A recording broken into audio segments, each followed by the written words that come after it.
Dear student, आप सभी का JEE नीट के क्लास में वेलकम है। एक नए प्रश्न के साथ मैं पुनः आप सभी से इंटरेक्ट करने जा रहा हूं। प्रश्न को मैं ऑलरेडी ब्लैक बोर्ड पर लिख चुका हूं। यह प्रश्न मैच द कॉलम से संबंधित है। दो कॉलम दिए हैं, column first and column second, या सूची फर्स्ट एंड सूची सेकंड। फर्स्ट सूची में ज़ेनान के कंपाउंड दिए हैं। फर्स्ट कंपाउंड है ज़ेनान ट्राइऑक्साइड, सेकंड है ज़ेनान डाइफ्लोराइड, एंड थर्ड है ज़ेनान ऑक्सी टेट्राफ्लोराइड, एंड फोर्थ है ज़ेनान हेक्साफ्लोराइड। इन यौगिकों में पाए जाने वाला जो संकरण है कॉलम सेकंड में दिया है, और संकरण को इन यौगिकों से आपको क्या करना है, मैच करना है। तो इस प्रश्न का सॉल्यूशन देखते हैं क्या है। तो सॉल्यूशन, इस प्रश्न का जो सॉल्यूशन है वो VSEPR थ्योरी के अनुसार होगा, जिसको कि आप 11th क्लास में पढ़ चुके हैं। किसी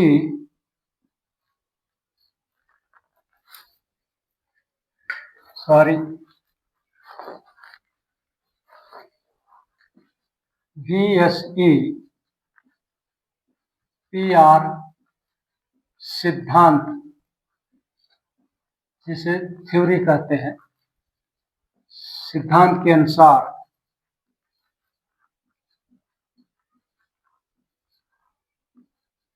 किसी मॉलिक्यूल्स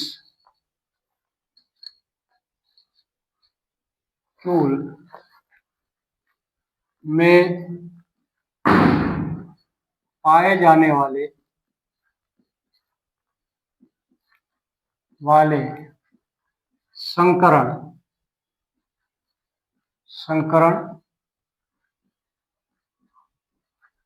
हाइब्रिडाइजेशन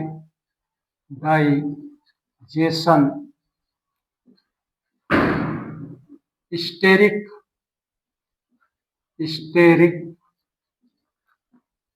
या STRI steric number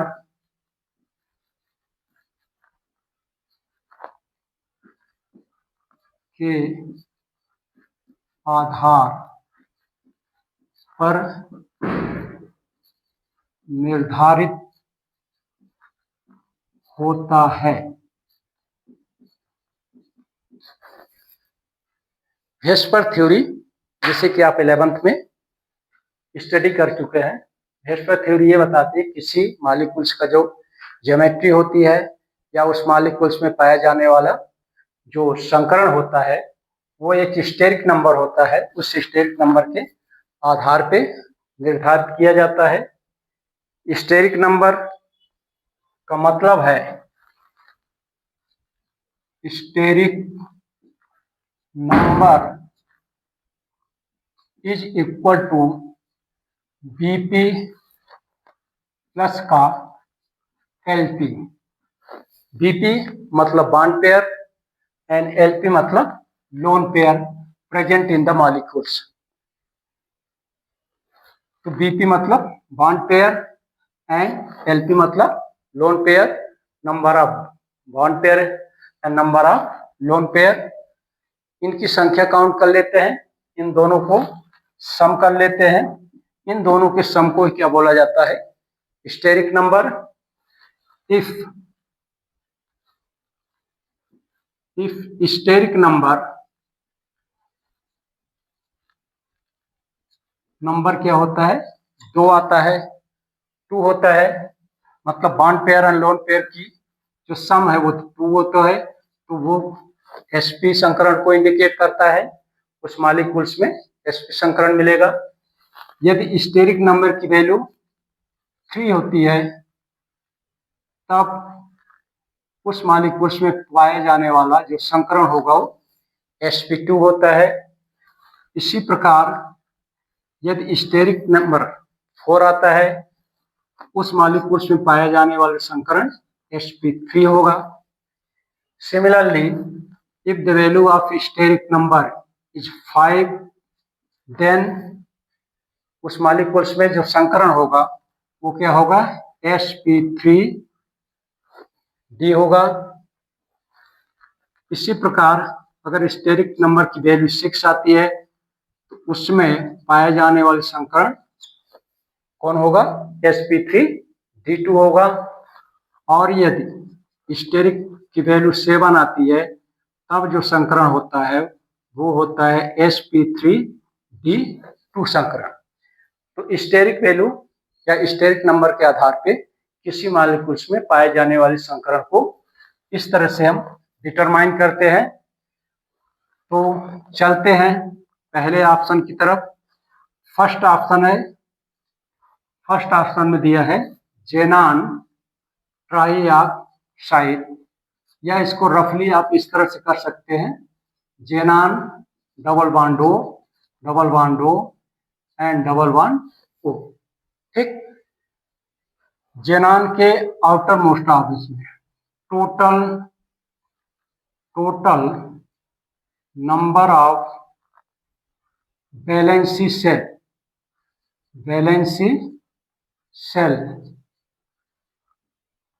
total number of electron in V shell, valency shell कितना होता है जेनान के, 8 होता है। ठीक है, 8 इलेक्ट्रॉन में से 6 इलेक्ट्रॉन वो यूज कर लेता है, तो total number of bond pair BP क्या हो जाएगी, 3 हो जाएगी, क्योंकि प्रत्येक बॉन्ड पेयर पे 2 इलेक्ट्रॉन यूज होते हैं। इस तरह से 6 इलेक्ट्रॉन यूज कर लेगा, 8 में से 6 निकालेंगे तो 2, ये 2 हो जाएंगे आपका एलपी, बीपी हो जाएगी 3। इसी तरह से टोटल नंबर ऑफ एलपी क्या हो जाएगी, ये हो जाएगा 1 लोन पेयर ऑफ इलेक्ट्रॉन जेनान में बचेगा। इस तरह से स्टेरिक नंबर, इस मॉलिक्यूल्स के लिए स्टेरिक नंबर क्या हो जाएगा, बीपी प्लस का एलपी इज इक्वल टू 3 प्लस का 1, ये वैल्यू हो जाएगी 4। अगर स्टेरिक वैल्यू का नंबर आता है 4 आता है तो उसमें पाए जाने वाले संकरण क्या हो जाएगा, sp3 संकरण। तो जेनान ट्राइऑक्साइड में पाया जाने वाले संकरण sp3 होगा। सिमिलरली सेकंड ऑप्शन के लिए देखते हैं। सेकंड ऑप्शन में जेनान डाइफ्लोराइड है, जेनान डाइफ्लोराइड, इसी तरह से इसको आप रफली इस तरह से समझ सकते हैं, एक फ्लोरीन एटम इधर, एक फ्लोरीन एटम इधर। ठीक है, टोटल नंबर ऑफ इलेक्ट्रॉन जेनान में 8 होते हैं, जिसमें से 4 इलेक्ट्रॉन वो यूज कर लेता है, शेयर कर लेता है, और 2 फ्लोरीन एटम के साथ सहसंयोजी बंध कोवैलेंट बॉन्ड बना लेता है। तो टोटल नंबर ऑफ बीपी हो जाएगा इसमें 2। टोटल नंबर ऑफ एलपी कितना हो जाएगा, तो 2 हो गया, 4 इलेक्ट्रॉन हो गया 4, ये टोटल नंबर ऑफ इलेक्ट्रॉन ये हो जाएगा 3 एलपी हो जाएगा। इस तरह से स्टेरिक नंबर जो होगा, steric number is equal to हो जाएगा 2 प्लस का 3 इज इक्वल टू 5।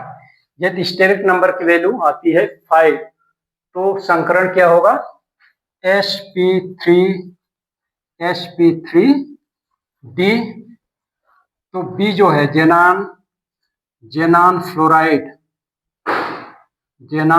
डाइफ्लोराइड में पाए जाने वाले संकरण क्या होगा, sp3d हो जाएगा। सिमिलरली सी ऑप्शन में देखते हैं। सी ऑप्शन है xenon oxy tetra fluoride. Xenon oxy tetra fluoride, इसको आप रफली इस तरह से समझ सकते हैं, ऑक्सीजन, फ्लोरीन, फ्लोरीन एंड इस तरह से फ्लोरीन। तो इसमें कुल 5 बॉन्ड पेयर होंगे। बीपी की वैल्यू इसमें क्या हो जाएगी 5, 1 2 3 4 5। तो इस जेनॉन ऑक्सी टेट्राफ्लोराइड में बीपी की वैल्यू हो जाएगी 5, एलपी की वैल्यू हो जाएगी 5, मतलब 5 इलेक्ट्रॉन हो गए। तो एलपी की वैल्यू हो जाएगी इसमें 1 और प्लस इसमें एक ऑड इलेक्ट्रॉन बचेगा। ठीक है, ऑड इलेक्ट्रॉन बचेगा, इसको ऑड इलेक्ट्रॉन को काउंट नहीं करते हैं। इस तरह से steric number for xenon oxy tetrafluoride equal to हो जाएगा बीपी प्लस का एलपी इज इक्वल टू हो जाएगा कितना 5 प्लस का 1 इज इक्वल टू 6। अगर स्टेरिक नंबर की वैल्यू 6 आती है तो उसमें पाया जाने वाले संकरण क्या होगा sp3d2 और मीन्स जेनॉन ऑक्सी टेट्राफ्लोराइड में पाए जाने वाला संकरण क्या होगा sp3d2। तो 3 ऑप्शन आप कर लिए, कौन कौन से A B and C. A related to sp3, A को रिलेट कर दो इससे, सेकंड से। तो आंसर भी आप साथ में लिखते जाइए, answer A related to second and B xenon difluoride में sp3d ये हो गया। तो B related to first and C में sp3d2 है, sp3d सी को आप 4 से रिलेट कर दीजिए, तो सी रिलेटेड टू 4 एंड लास्ट में जो बचता है जेनॉन हेक्साफ्लोराइड, जेनॉन हेक्साफ्लोराइड ये रिलेट हो जाएगा थर्ड से। तो D related to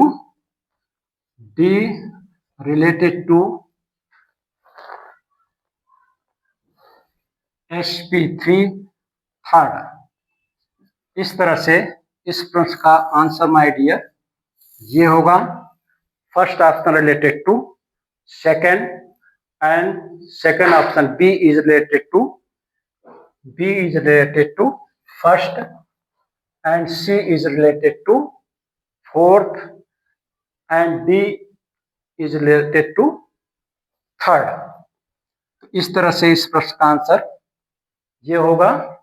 dear student, इस प्रकार के प्रश्नों को मैं पुनः नए वीडियो के साथ आपके साथ इंटरेक्ट करूंगा। तब तक के लिए धन्यवाद।